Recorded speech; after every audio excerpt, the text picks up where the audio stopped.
We live in interesting times. Today's stories. Aid groups are frustrated as foreign staff are told to leave Palu. Bulgaria is under pressure after journalist's brutal murder. G6 ministers watch counter-terrorism exercise in Lyon. Al Gore warns of climate change calamity. Kavanaugh vows to be team player on the Supreme Court. Plus, astronauts share space mission stories in Orlando. Hello everyone, I am Sarah Nachman, bringing you stories from around the globe. And this is Eagle News, Washington, D.C.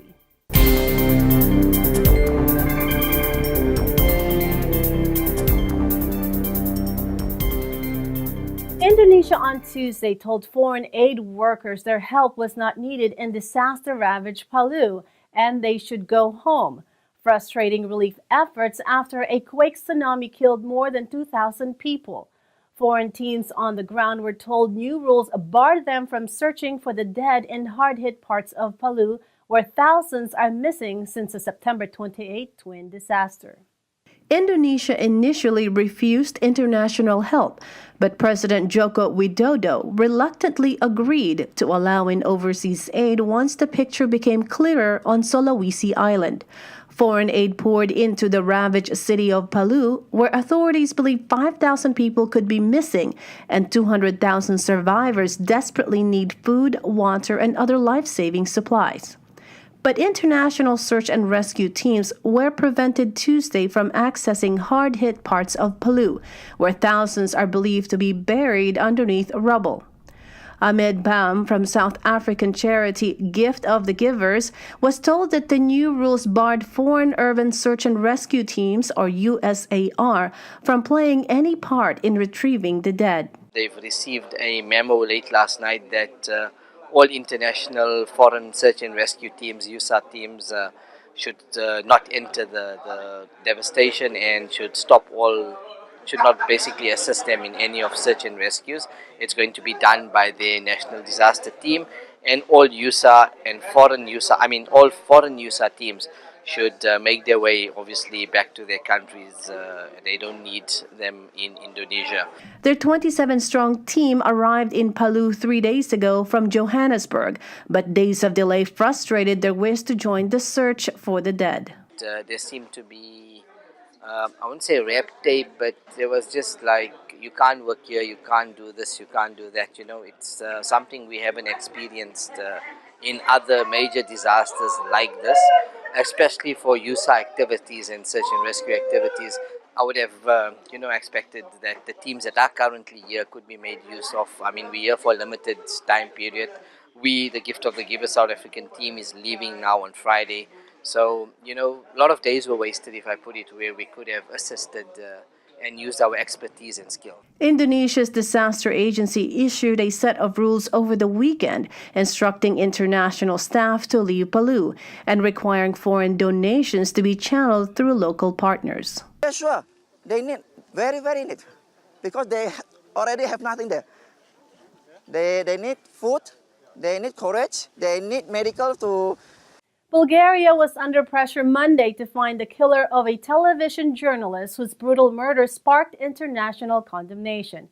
The body of 30-year-old Victoria Morinova, who presented a current affairs talk program called Detector for the small private TV and television in Rosé, was found Saturday.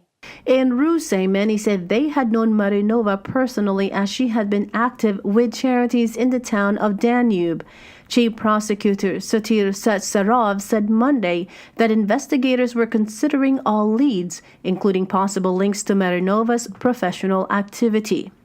Authorities in Bulgaria, the EU's poorest member state plagued by rampant corruption, earlier revealed that Marinova had been killed by blows to the head and from suffocation, and had also been raped. UNESCO Chief Audrey Azoulay condemned the murder, saying the use of sexual and physical abuse to silence a woman journalist is an outrage against the dignity and basic human rights of every woman. In a statement from the UN Cultural Agency's headquarters in Paris, Azoulay added, attacks on journalists erode the fundamental human right to freedom of expression and its corollaries, press freedom and free access to information. Marinova is the third journalist to be murdered in Europe in the past 12 months, after Jan Kuciak of Slovakia in February and Daphne Caruana Galizia in Malta in October 2017. According to Reporters Without Borders, or RSF, Bulgaria is regarded as a laggard in the EU in matters of press freedom, ranking 111th out of the total 180 in this area. The EU Commission's Vice President Frans Timmermans tweeted late Sunday, shocked by the horrendous murder of Victoria Marinova. Again, a courageous journalist falls in the fight for truth and against corruption. Up next, G6 ministers watch counterterrorism exercise in Lyon. Al Gore warns of climate change calamity. Kavanaugh vows to be team player on the Supreme Court. Eagle News Washington, D.C. will return in a moment.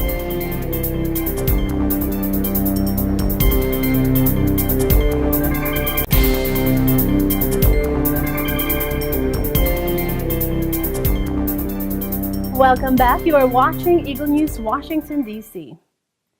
Interior ministers from the G6 and 2 U.S. representatives attend a terrorist attack simulation exercise involving nearly 800 people near Lyon in southeast France. The ministers are currently meeting in France to discuss immigration, security, and anti-terrorism efforts. Italian leader Matteo Salvini on Monday to drop his posturing on immigration and help find a European response to the issue. Salvini, Italy's powerful interior minister and deputy premier, has singled out French President Emmanuel Macron for criticism in recent weeks, as well as other EU leaders he considers too soft on immigration. Philippe promised to be direct in his conversation with the 45-year-old Italian, head of the far-right League Party, over dinner on Monday night in the French city of Lyon, where the two men, along with ministers from Britain, Germany, Spain, Poland, and Morocco, met for talks on immigration.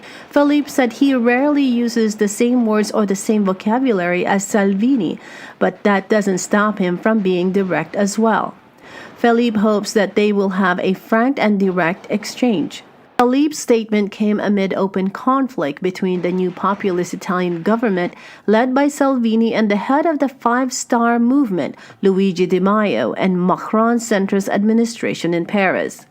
Last week, an aide to the French president accused Salvini of living off the migrant crisis and blocking attempts to forge a common EU migration policy. The talks in Lyon were an attempt to bridge differences between hardline anti-immigration EU member states such as Poland and Italy and others like France and Germany that are in favor of accepting refugees.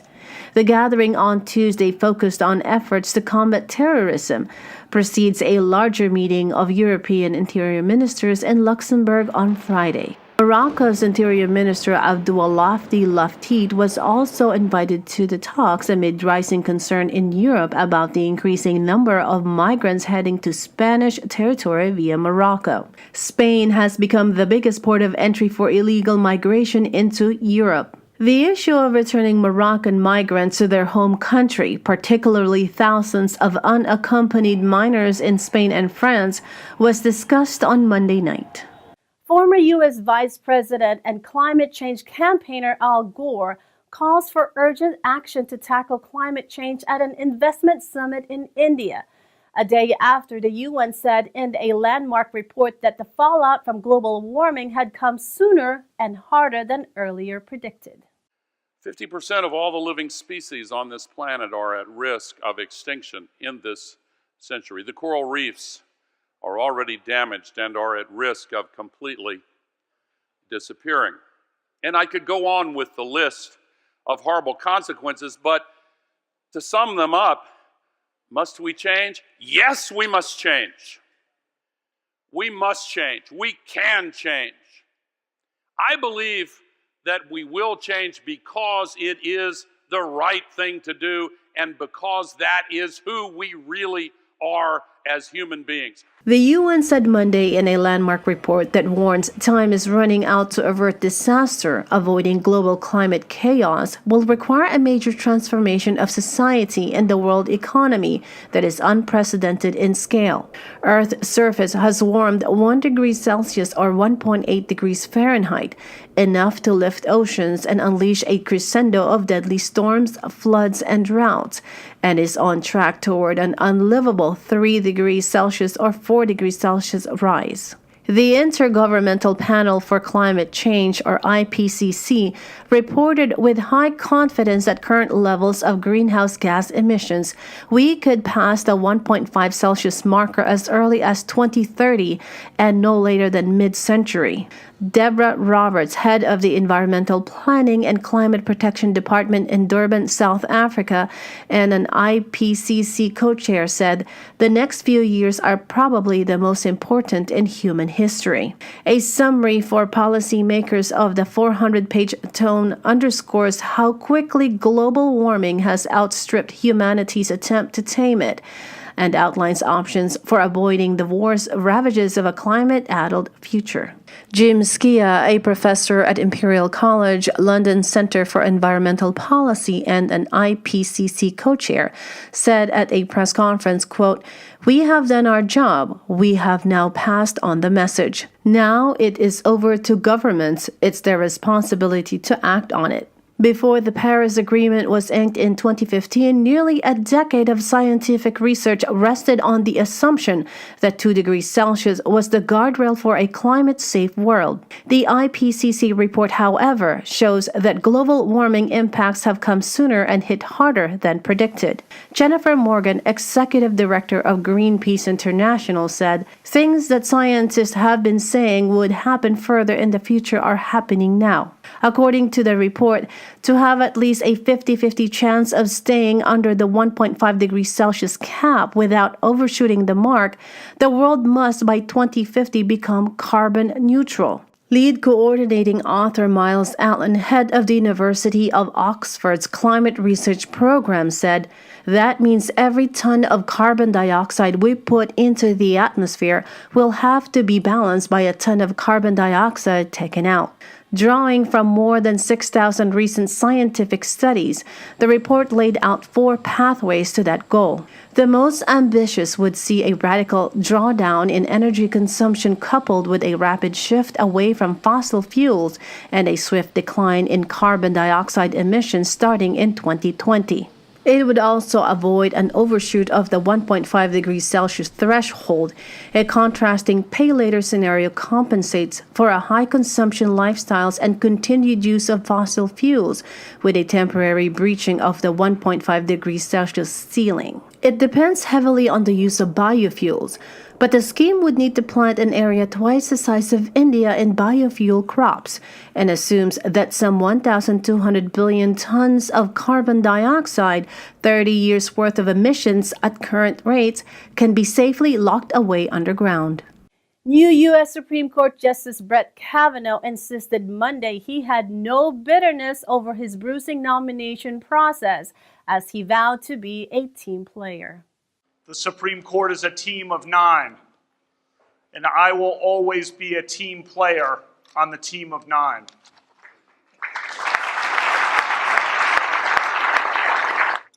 The Senate confirmation process was contentious and emotional. That process is over. My focus now is to be the best justice I can be. I take this office with gratitude and no bitterness. When we come back, astronauts share space mission stories in Orlando. Eagle News Washington, D.C. will return shortly.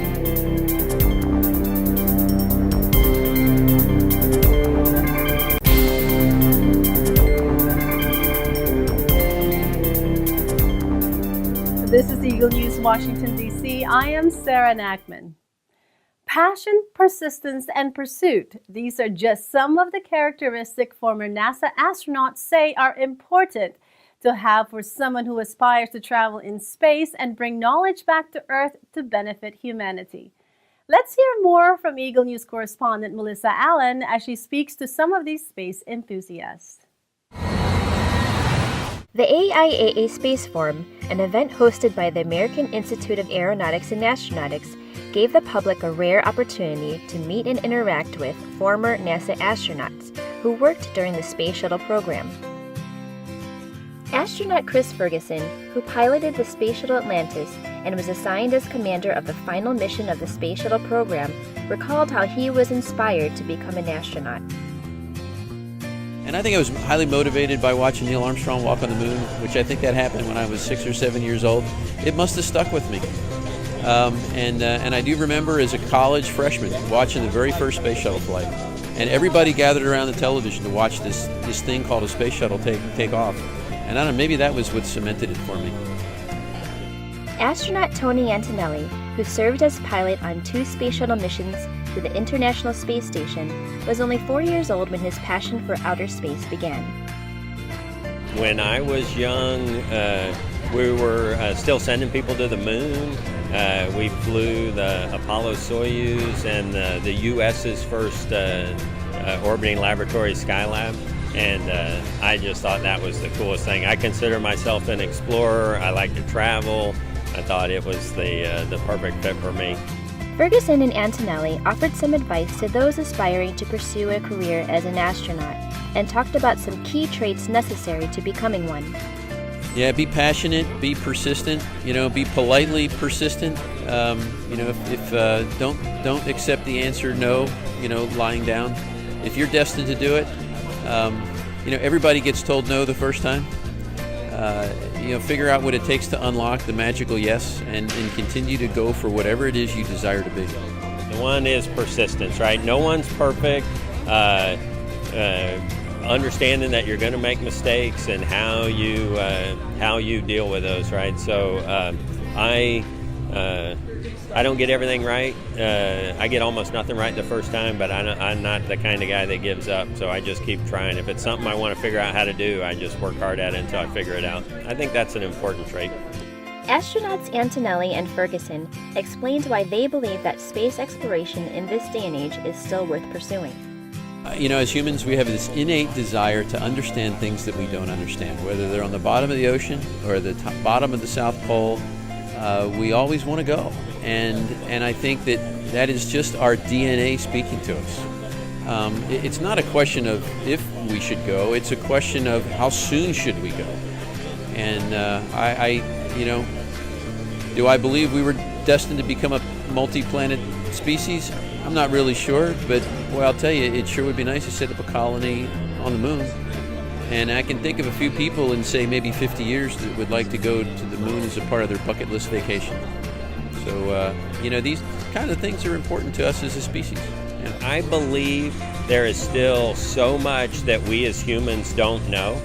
And I think the way to learn it is to go and see and look and figure it out, right? So I believe there's all kinds of stuff out there in the universe that we don't yet know. And so I want to send us there to learn them with the idea that we'll bring that knowledge back and it'll benefit all of humanity. NASA hopes to send humans to planet Mars by the 2030s. Perhaps someone here, or even some of you watching this, will help NASA make the next giant leap for mankind. Signing off from Orlando, I'm Melissa Allen, and always 1 with 25. Thanks, Melissa. That is today's Eagle News Washington, D.C. Join us tomorrow for stories that matter to you. Visit our website at eaglenews.ph and eaglenewslive.com. Like us on Facebook. Also follow us on Twitter at twitter.com/EagleNewsPH. Thank you for watching. I am Sarah Nachman, and I am 1 with 25.